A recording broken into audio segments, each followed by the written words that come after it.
Wait, $1,000,000 you need it? I'll give you $1,000,000. We grew so much, 400%. How's Peter gonna screw me? You know, like literally the first question. Well, if I teach them everything, I just created a competitor. I don't go and poke and steal people from other people. Offer me 30 grand a month. I'll be happy for what, 4 months, 6 months. What's your role in KOTA Development? I'm Peter Karatunenko, and I've been in the business since 18. I want to build a great culture for the Coda. All my experience, I want to bring to the table, know how develop system and processes, and just kind of find the right talents to attract to Coda. Dennis, what's your role in the company? Everything. I love it. No, I mean, that's by nature. I want to have my hands in every pie. Partner of Peter, but on a practical level, I project manage and make sure that the day-to-day gets done, and that we're building a quality product. And yeah, that's kind of what I do right now. And we'll see what the future holds and how many people we can bring on board. But a little bit of everything. I want to ask why Coda. Why Coda? Yeah. You're asking me why Coda? Yeah, why Coda? I should be asking you why Coda. Why not Karatunenko? Yeah. In my opinion, and this is my viewpoint, that there's definitely a mix in the name. For one, it took us for a really long time to come up with a name, and we were laying in bed, and I think it was a late night, and you texted me that name, and I'm like, Dean, my wife, I'm like, hey, what do you think about KOTA Development? And she's like, that's cool. It's like yours. And I'm like, well, maybe one day it will be. That's like the first mindset. Yeah. And I'm like, no, that's a joke. Peter's got to be joking. So I immediately texted you back, and your response was like, almost like you were thrown off guard, because it's like, whoa, almost like it didn't click, Coda, because we were just looking for meaning. And then you kind of explained the meaning behind the word. My wife did a lot of missions in Indonesia. So for her, in Indonesian, that word, I think it means city. Yes. So it kind of clicked, and it made it flow really well. But for me, clearly, my last name is Coda, and it kind of makes it home for me. And one of the jokes that I always tell you is, you definitely know how to keep someone around for the long term. So for me, I'm invested. I'm invested because growing up, you always have to. Your dad always tells you, "Ni pozor familia." Don't shame the last name. Oh, so wow. It's like. So you already planted planted the seeds, some of the seeds, Yeah. The last name means something. Yeah. So there's a meaning behind. Wow. Absolutely. So your wife, you mentioned Indonesia, she went. So I want to take it back how we started. So yeah. When I exit the partnership, which is very successful partnership, I'm so grateful for my partners in the previous season. Like a lot of partners splitting because they got in a fight, they got some issues. We have zero issues. It was a season we knew it's ended and we need to move forward. So when we exit the partnership, which is very successful, how we exit it as well, because it's not how you enter, because entering is really nice and easy, everybody excited, but exiting is very important to determine whether it was successful or not. Right.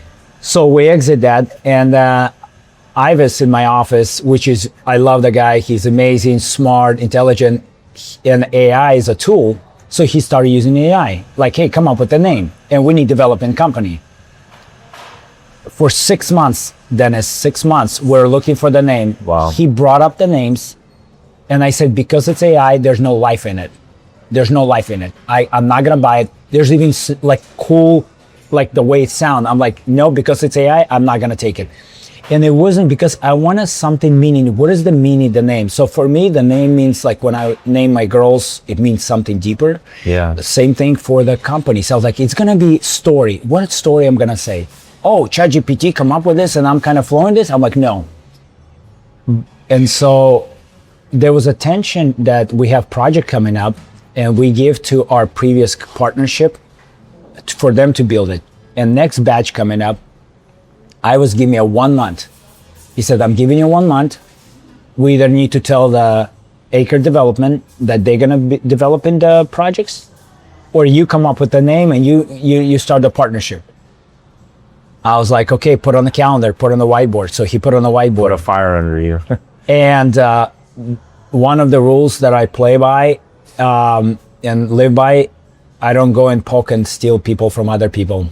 Yeah. And so, which makes it harder. Like if you see somebody really good, you cannot poke them in my rule because it's in the 10 commandments. I know that people can argue that, but I don't care. It's my principle that I live by. And so, and Ivis is asked me like, hey, can I go fishing one day? He went, took a time off, come back. He said, hey, I heard that actually Dennis is going to come on the market. Like he's looking for work. I'm like, oh. And so our meeting took place in this coffee shop, the first meeting. And then that's why we're actually shooting here, because we want to go back to the roots where it started. And so it's kind of make it more fun and memorable.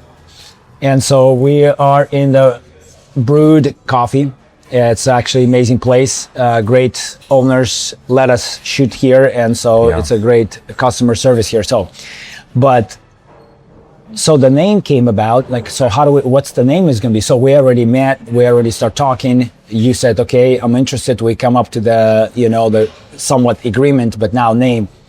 And so we were looking, and I was kind of going through, and like nothing sticks. Right. Nothing sticks.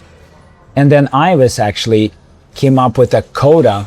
It took your last name. So it was Ivis then. It was Ivis. That's funny. And he sent it to me. I didn't even click on the Coda.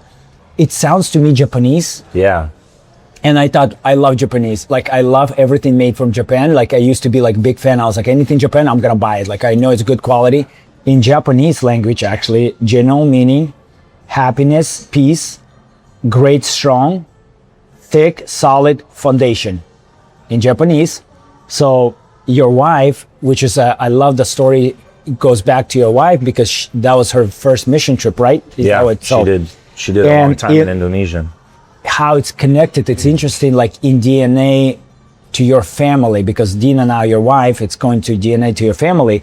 It means, Coda means city. It's urban development, building communities, infrastructure, growth. So possible influence, fortress, stronghold, symbolize protection, structure, something built to last. Yeah. When I saw that, I was like, Japanese means good. And when you mentioned about your wife, that is, she went to the mission trip there, I felt like it's going to the story now, telling. Yeah. And I like, this is the name. Inside, I didn't care about my name. And you mentioned like about Keratinenko, like, because I feel like my principle is how can I, and wasn't for partnership. I enter partnership was already late in the game, like after 18 years running my own businesses. Coda came and I was like, we all voted and it stick. So here you go, KOTA Development started. I don't want to work just to make a buck, I want to make a difference. And I want to be able to look back in my life and say, this is something that I was a part of and it brought change, it brought meaning. Where I was working, I had every reason not to leave. Like I had a good paying job. You could say I was the boss of the bosses, like my boss trusted me and let me run with the company. So like on the outside looking in, it's like, Dennis, why are you unhappy? You have a good job. You don't have anyone breathing down your neck. Like you can take the company and do whatever you want with it. But for me, you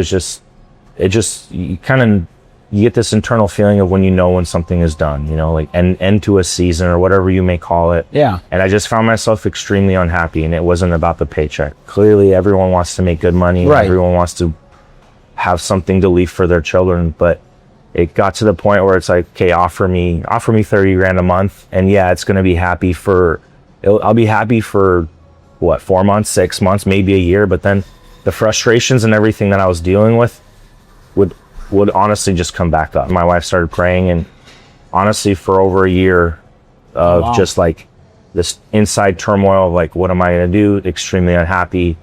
And I kind of already made the decision. I'm just going to go back to what I was doing before. So I was doing selling used cars. And I had a really good experience with it. It was like my first time actually making good money. That's where I met you, actually. Yeah, we met at the dealership. That's where I met you. I sold him a car. But for me, like I enjoyed it because I was in charge of my own, no one's going to work harder than Dennis. That's the mentality that I have. So if my paycheck is determined by how many cars I sell, I'm going to sell all of them. That's the mindset that I had. So I'm like, hey, I'm just going to go back to there. It was a place of comfort. But you challenged me of like, don't take a step backwards. Even my wife is like, hey, it really feels like a backward step. but it felt like relief. So for me, like, I was like, hey, It's probably relief because you were looking for something like yeah, I was just looking You're for looking to some move. change. I wanted Yeah. something, and this was kind of like, I was already having conversations with other people, different builders, but nothing was really sticking. You know, at this point, I was just kind of throwing mud and seeing what stuck. And for me, I was like, okay, I talked with Rod, and I'm like, hey, I have a really good opportunity. I asked him, give me a week. You know, give me a week to pray about it. I don't want to just make a rash decision. And then within that week, you literally texted me on Monday, and I'm like, okay, what's Wow. gonna happen? And then for me, I was like, oh, I don't want to make a quick decision, but I also promised Rod, I have, hey, till Friday to give them an answer, yes or no. So you were under gun. So I was under the gun, and I just came home Monday after our meeting, and that's when you texted me, hey, here's an opportunity. If you're interested, let's meet up and talk more about working together. Follow up Yeah, after just the like- first coffee shop. Yeah, and I was like, for me, it felt like being at the right place at the right time, and that's what kind of God does. Yeah. I think when you're desperate, he kind of just here. Well, Not even desperate, but genuinely looking from an answer. yeah, from him. I think there's no perfect formula, but like even for people who's gonna watch this, I'm thinking like just encourage the people. Frustration is normal. Yeah. When you like already got to the end, don't push it. Don't feel like you have to continue. You have to look for exit, and that's not bad. Like it's not like you described. Your boss was amazing, your paycheck was amazing, but you knew something inside that it's over. Season is over. Yeah. And a lot of times people go like this for 5, 10, 20 years, just like pretty much keeping that feelings done. But I have a same experience in my seasons over in the businesses. When I was transitioning in the businesses, that one similar, very common, I lose the interest completely. And my paycheck was amazing. Yeah. Already the company was established, lose the interest. And then I would start praying about it. And nothing, like frustration inside, it's pretty normal because some people thinking like looking at me right now, looking at you right now, or maybe like people looking at another business, there's no frustration in transitions. It's perfect. I just Everything's came peaches and somebody roses. gave me a keys and said like, oh, here you go. And by the way, $1 million you need it? I'll give you $1 million. No, typically it starts with very low balances, not as established. You're confused, like, I don't know what, like you don't know what you don't know. And you're a little bit afraid even, like, what does the future look for me? But what's nice about our faith with all of that, we can go and ask God for help, genuinely. You can go either way you want to, but I feel like going to him and asking for direction, I think that's a best approach. How did you feel about when we talk about the partnership? Was it a scary thing? Was it like 100%. frustrating? Yeah, I would love to hear maybe you answer that a question on partnership for sure. Because for me, I've always taught like partnership is bad. Like run away, turn around, run the other direction. Same for me. That's how that prior was to that. the community I was growing up in. You know, that's something that you like. My dad had a partnership. It didn't go well. Like everywhere I looked, there was always like a partnership that seemed to fall apart. And for me, I always had the question like, why? Like as believers, why are we so shallow and that we can't work with one another? Like we have Yeah. to do everything together, but we can't do business together. That's kind of weird. But it kind of put a bad taste in my mouth from other people's experiences, Yeah. just in my church, at home, everywhere. So when we started talking, you know, to me, it didn't even feel like there was a partnership on the table. It was just like, hey, I'm coming to work under Peter, and that's the way that I initially even took the understanding, you know. And then you started talking about partnership and equity and all this, and for me, I'm like, first question lights up, it's like, okay, how's Peter gonna screw me? You know, like literally the first question that comes into mind, what is Peter's agenda? What's his motive? And how am I gonna fail? You know, like where am I gonna lose in this situation? And that's so funny. Like, it's not what's the opportunity to lose? Like, Yeah, where's the window? How I'm gonna fail? That's so Yeah. funny. That's gonna be in the video for sure. One thing I did want to mention about the partnership. So I started my business when I was 18, first business. I was in the flooring business, grew that company to 18 employees, and I lost interest. 2006. And then I got interest in commercial, higher end, bigger projects. I did have no clue what I was doing. I didn't even know about commercial. I done commercial projects prior to that. Like for a year, I was already doing some projects for the floor shops. But I never had actually running the shop, actually the store for commercial projects. And then after I did that for 5.5 years, about 6 years, I lost interest again. And the company was already established, good. It was about 45 people, 8 people in office. So that took place. Transitioning, selling the company, got into the real estate. One of the key I want to leave at this video is God is going to put a people in your life that will open door for you. But you want to start loving people. When I finished my 3rd season, which was building the real estate already, and I had a team, we did really well. God spoke to me and said, if you want to grow next level, grow with partnership. I was like, partnership? Like you, I always thought it for failures, it's going to cause a lot of pain. Yeah. It's a marriage, right? In the business terms. It definitely is. And so, but because God spoke, I was like, I want to try it. I pretty much brought my company, BTS Homes, and invited my friend and my niece's husband, invited to enter my partnership. And so we established a partnership, and we grew so much, I would say probably like 400%. Wow. In the partnership. And bigger than what you imagined. Oh, way bigger and way better. I did not feel a single day I was working. It was fun. It was lots of fun. That's how it should be. It was a lot of enjoyment. But then God was teaching me something about the partnership. And one thing he was taught me the lesson is, let's say you got understanding. I was looking at the wholesome person. Is he not like only, because that's another thing, people thinking about the partnership. Can the partnership be perfect person? No, he's not. Like nobody's perfect. But I look at this, like when I was inviting my previous partner, is he respecting dad? Why does it matter?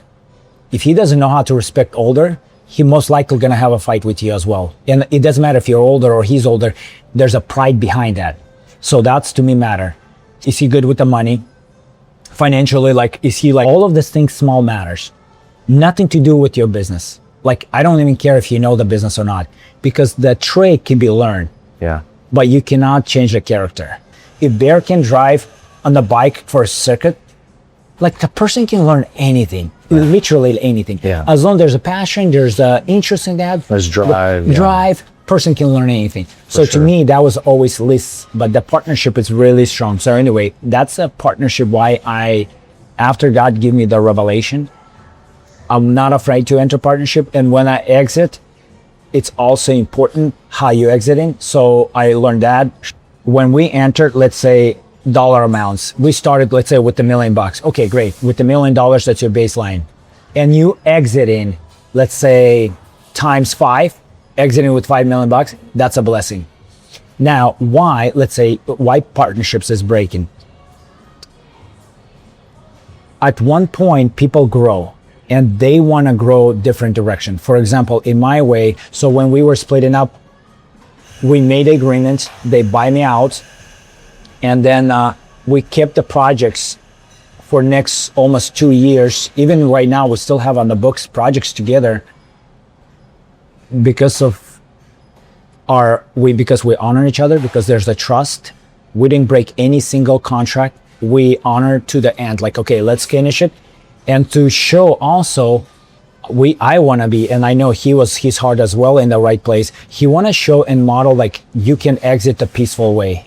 You don't need to be like pulling the people apart and tell the world how horrible they are. Well, if they were that bad, why did you even live with them for 8 years? One of the things that you touched upon, backtracking, with me coming on board, just for the record to be shown, you already kind of touched upon it. You didn't reach out to me and say, hey, leave your company, come work with me. No. Like, none of that happened. I think that unfortunately those kind of situations do happen. Can you talk about why you are such a strong advocate for not doing that? In Matthew 7:22, it says, do to others whatever you would like them to do to you. Do I truly want somebody to come in and poach you all the time, put offers on the table, partnership on the table? And the answer is simple, no. Yeah. What about my other? No. Why would I do exactly the same if I don't want them to have that? So the way I approach, you can go, people like, well, how you can go about and find the people? Go on the market. And if that person is going to market as well and he's going to look for a job, he can reach out to you. If you're a good person, you're attracting other good people. And the rumors spread around. So maybe you should concern about your name brand, build your nice brand that people want to work for you. And then later, you're not poaching people, but you putting opportunities out there and people watching. Like the minute you, let's say KOTA Development gonna post the job, they want to be like, hey, I want to go work for this guy. It's easy to see somebody doing great and just want them for yourself. Why don't you then, other questions like, why don't you build one of those people and actually take it from scratch, build them, invest in them, build your own good brand, like a Google. People will love to work. Why?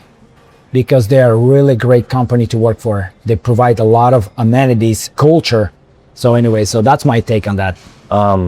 What about on the flip side, where I feel like a lot of fear for business owners, especially in our community, you always hear, In your community, like Slav community? I would say the Slavic, maybe even in the American community as well, but like this culture of, well, if I teach them everything I know, they're just going to leave and do it. And now I just created a competitor. Like, how do you address those? Oh, I love that question. It's the best. Yes, you're growing somebody, you invest in, it's your labor, but if you bless them and they become in doing what you're doing, I feel like you created healthy competition. For example, I take it this way. If you have a family and you have a sons, I don't have a sons, I have daughters, but let's say even daughters, and you grow them, would you want them to be married? Yeah, that's a good analogy. You want them to get married.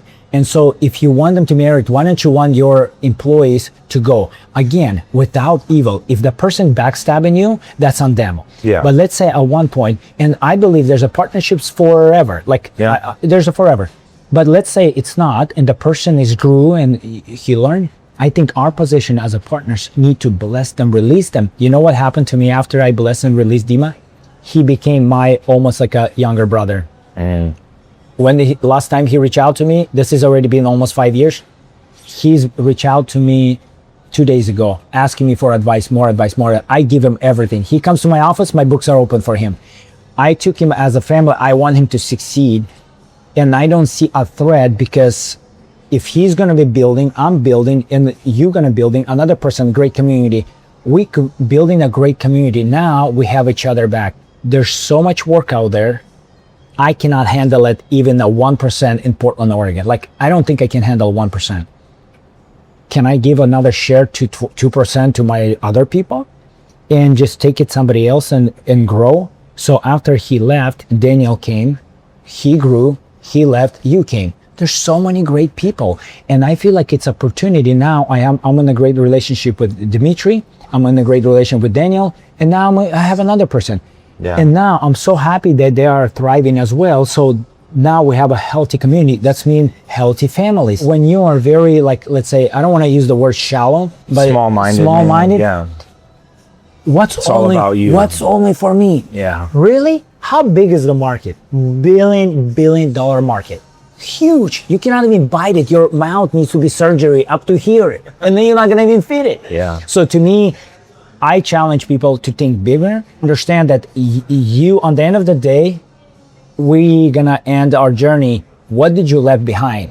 How many actually sons did you raise? How many people you actually bless? How many things? Because this is what's gonna matter. The rest, your success is gonna be like, let's say if you did horrible things, you're the only one rich. I told my friend, one of the friends I told, he was really up to for himself only. And I challenged him this way. I told him this way. I said, would you like to be in the very fancy restaurant and sitting there by yourself, eating dinner by yourself? Hopefully he said no. I said, you acting like you want to be by yourself in the restaurant, but the restaurant is empty. And when I challenge him that way, I listen to myself like, do I want to be like that? And you know what I want to be?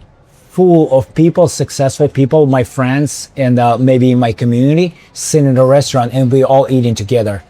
So I feel like in the mind, people are losing their mind, thinking like, oh, I want to be just, when they're thinking about selfless, just only what's good for them. But imagine that picture of being in a restaurant by yourself, how lonely that is. Yeah, you're the most wealthy. Let's say you're a billionaire, but you by yourself. So I'm challenging other people to think outside the box and not to be afraid, but just actually bless and release people. Thank you guys.